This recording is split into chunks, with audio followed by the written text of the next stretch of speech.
প্রথমেই বলি যে ফ্যাসিবাদের দোষ জাতীয় পার্টি একটা আসনও পায় নাই। আর যদি ওদের গুরু আওয়ামী লীগ থাকতো হয়তো 4-5টা পাইলেও পাইতে পারতো গোপালগঞ্জ এলাকায় বা সৈয়দপুর মাদারীপুর এলাকা দিয়ে। যাই হোক, আমার আলোচনার বিষয় আসতে সেটা না। একটা খবর বিবিসিতে, সেটা হচ্ছে যে তারেক রহমানের প্রতি যে উষ্ণতা, যে মানে দরদ, এটা দেখাতে কেন ভারতের এক যুগেরও বেশি লেগে গেল। শুভজ্যোতি ঘোষ এই রিপোর্টটি লিখেছেন। তো তিনি লিখেছেন যে বাংলাদেশে যেই দলই জিতুক না কেন সবার আগে শুভেচ্ছা জানায় ভারত, এবং মনমোহন সিং বা নরেন্দ্র মোদী ক্ষমতায় যেই থাকুক না কেন তার কোনো ব্যতিক্রম হয়নি। এবং 13ই ফেব্রুয়ারি সকাল 9টার দিকে সবার আগে নরেন্দ্র মোদী তিনি টুইট করেছেন, তিনি তারেক রহমানকে শুভেচ্ছা জানিয়েছেন এবং তিনি ফোন করে কথা বলেছেন এবং বলেছেন যে তারেক রহমান, এই ভোটই প্রমাণ করে যে আপনার প্রতি বাংলাদেশের জনগণের আস্থা আছে এবং আমরা সম্পর্ক উন্নয়নে একসঙ্গে কাজ করব। 12 তারিখে ভোট, 13 তারিখে নরেন্দ্র মোদী ঠিক 9টায় তিনি তার এক্স হ্যান্ডেল, মানে আগে যে টুইটার, সেখানে তিনি ইংলিশে অভিনন্দন জানিয়ে লিখলেন। তার 1 ঘন্টা পরে তিনি সেই ইংলিশ পোস্টটা বাংলায় লিখলেন যাতে বাংলাদেশের সব মানুষ বুঝতে পারে।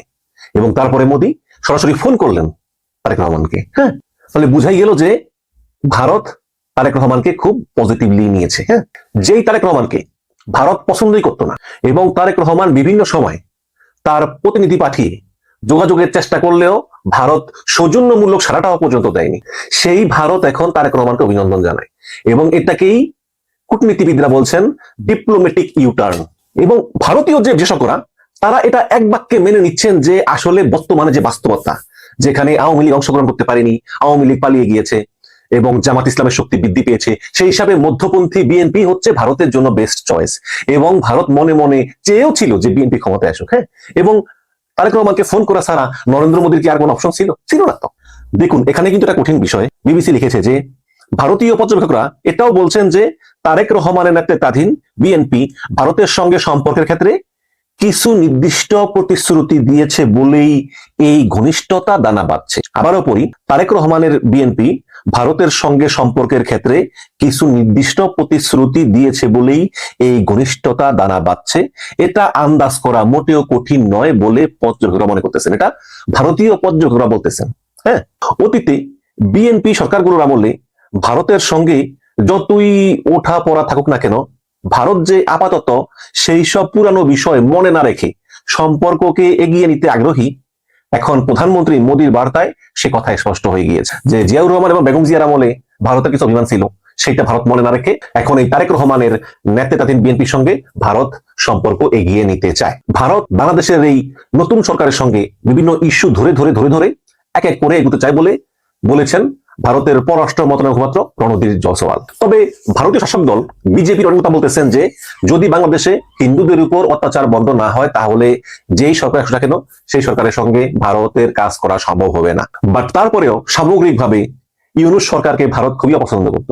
সেই ইউনূস সরকারের অবসান হতে যাচ্ছে এবং নতুন সরকার আসতেছে, এটাই ভারতের জন্য এক ধরনের স্বস্তির বিষয়। আপনারা জানেন যে তারেক রহমান প্রায় 17 বছর নির্বাসনে ছিলেন লন্ডনে এবং মনমোহন সিংকে হারিয়ে যখন 2014 সালে নরেন্দ্র মোদী সরকার ক্ষমতা এলো, তখন তারেক রহমান ধরেই নিয়েছিলেন যে যেহেতু ভারতের কংগ্রেস পার্টির সঙ্গে শেখ হাসিনার ঘনিষ্ঠতা, হ্যাঁ, তো যেহেতু কংগ্রেস এবং এর নেতা মনমোহন সিং হেরে গিয়েছে, সুতরাং তারেক রহমান যদি নরেন্দ্র মোদীর সঙ্গে একটা সুসম্পর্ক স্থাপন করতে পারে তাহলে হয়তো এই নরেন্দ্র মোদী শেখ হাসিনাকে চাপ দিবেন বাংলাদেশে গণতন্ত্র ফিরিয়ে আনতে।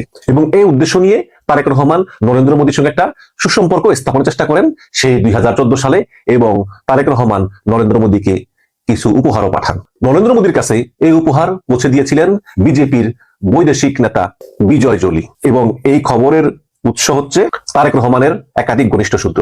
কিন্তু যে কারণেই হোক, ভারত এই উপহারের জবাবে কোনো প্রতি উত্তর দেয়নি বা তারেক রহমানের সঙ্গে যোগাযোগের বিন্দু মাত্র চেষ্টা করেনি। এবং ভারতের অনেক বিশ্লেষক মনে করেন যে তৎকালীন সময়ে ভারতীয় গোয়েন্দা সংস্থা র নরেন্দ্র মোদীকে বা ভারত সরকারকে বলেছিল যাতে তারেক রহমানের সঙ্গে ভারত কোনো যোগাযোগ না রাখে। ঢাকায় নিযুক্ত ভারতের সাবেক হাইকমিশনার পিনাক রঞ্জন বলেন যে আসলে তারেক রহমানের সঙ্গে ভারতের যোগাযোগ না হওয়ার একটা কারণ হচ্ছে সেই সময় ক্ষমতায় ছিলেন শেখ হাসিনা এবং শেখ হাসিনা তাকে খুবই অপছন্দ করতেন। শেখ হাসিনা চাইতেন যাতে ভারত তারেক রহমানের সঙ্গে যোগাযোগ না রাখে। সুতরাং শেখ হাসিনার সঙ্গে সম্পর্কের উন্নতির জন্যই আসলে তারেক রহমানের সঙ্গে সেভাবে যোগাযোগ করা ভারতের পক্ষে সম্ভব হয়নি।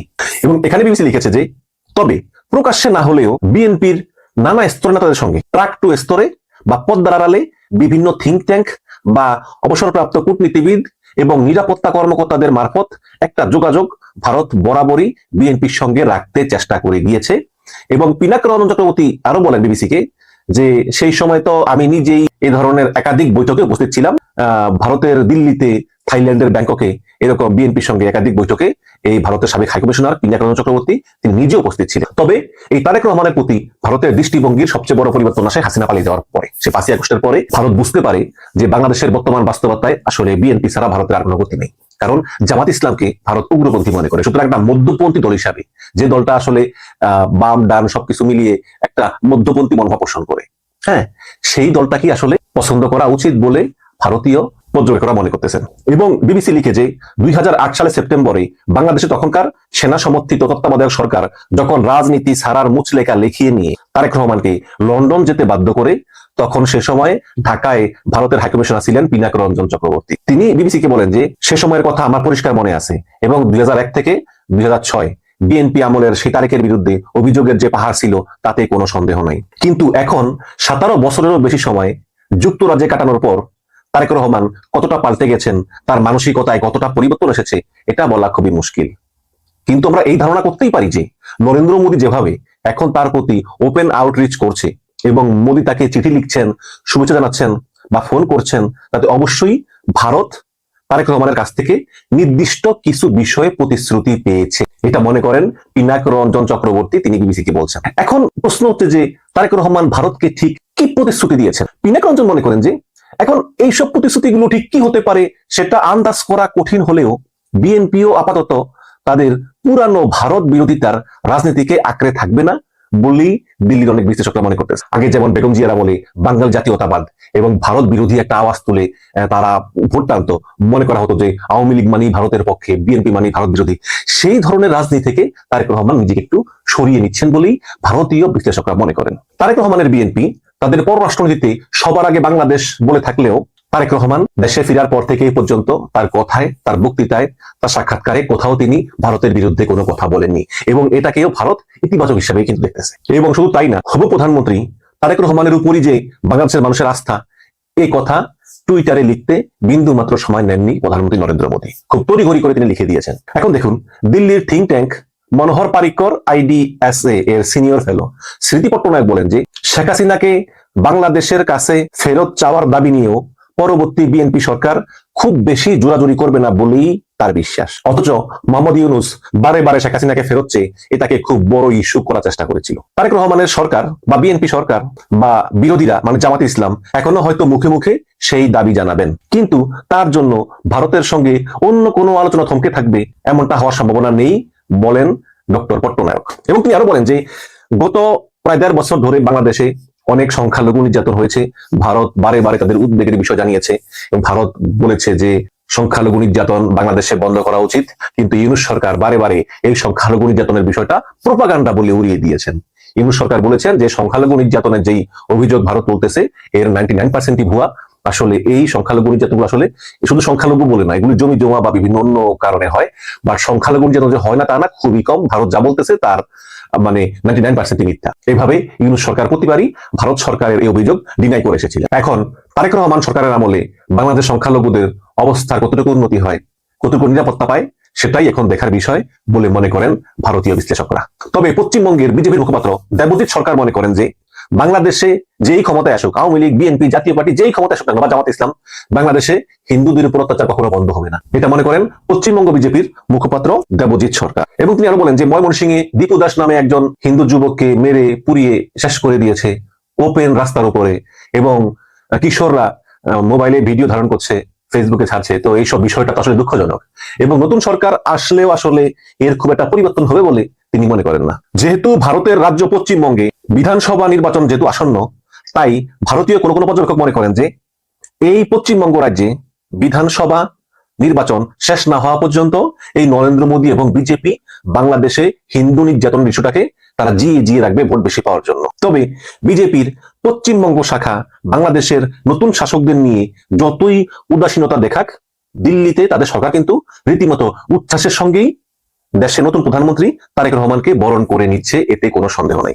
তো এখানে এই যে বিবিসি যেই আলোচনাটা করলো, হ্যাঁ, এখানে সবচেয়ে বড় পয়েন্টই হচ্ছে যে তারেক রহমান দেশে ফেরার আগেই ভারতকে কিছু নির্দিষ্ট প্রতিশ্রুতি দিয়েছেন বলে মনে করেন বাংলাদেশে নিযুক্ত ভারতের সাবেক হাইকমিশনার পিনাক রঞ্জন চক্রবর্তী। কি প্রতিশ্রুতি দিয়েছেন সেটা স্পষ্ট না, বাট দিয়েছেন বলে তিনি মনে করেন। এবং তিনি আরো বলেন যে তারেক রহমান নির্বাসনে যাওয়ার পর থেকে কিন্তু ভারতের সঙ্গে যোগাযোগের একটা চেষ্টা করেছিলেন, কিন্তু ভারত সাড়া দেননি শেখ হাসিনার ভয়ে, যদি শেখ হাসিনা রাগ করে জানলে। এবং ভারতীয় গোয়েন্দা সংস্থা র তখন নরেন্দ্র মোদীকে পরামর্শ দিয়েছিল যে তারেক রহমানের সঙ্গে কোনো যোগাযোগ রাখবেন না। তারপরেও আড়ালে আবডালে বিভিন্ন জায়গায় বিভিন্ন যে থিঙ্ক ট্যাঙ্ক বসে না, আলোচনা, গোল টেবিল বা বিভিন্ন জায়গায় জায়গায় অনানুষ্ঠানিকভাবে আসলে সেকেন্ড লেয়ারে বিভিন্ন বৈঠক হয়েছিল। হয়তো বাবির খসরু মাহমুদ চৌধুরীরা বিভিন্ন ভাবে চেষ্টা করেছিলেন ভারতের সঙ্গে সম্পর্ক উন্নয়নের জন্য, কিন্তু শেখ হাসিনা পালিয়ে যাওয়ার পর আসলে ভারতের